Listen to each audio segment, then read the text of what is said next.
Rahmah Ali yang dilahirkan di Singapura pada tahun 1944 membesar dekat lingkungan seni Catai Keris yang ketika itu menjadi pusat utama penghasilan filem Melayu.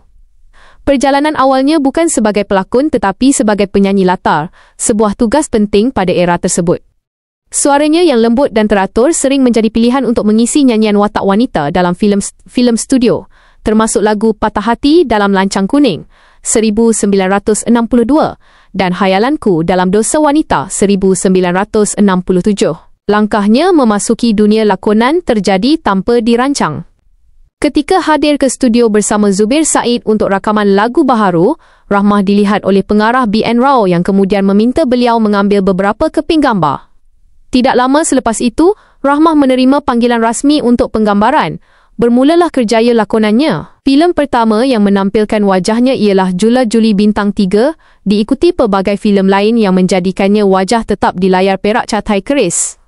Walaupun kebanyakannya adalah watak sampingan seperti Dayang Istana, penari atau pembantu, Rahmah tetap memberi sentuhan tersendiri dalam produksi seperti Sri Mersing, Hang Jebat, Yatim Mustafa, Puteri Gunung Ledang, Rumah Itu Duniaku, Tunang Pak Dukun dan Anak Darah. Sepanjang kerjayanya, beliau tampil dalam lebih 25 buah filem.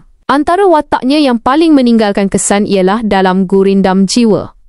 Dalam filem itu, Rahmah memegang peranan seorang gadis istana yang diarahkan untuk menggoyahkan hubungan Dahlan dengan kekasihnya.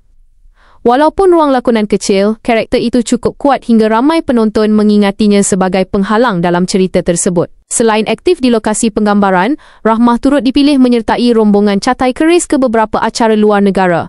Salah satu pengalaman berprestijnya ialah ketika mewakili syarikat ke Festival Filem Tokyo pada tahun 1963.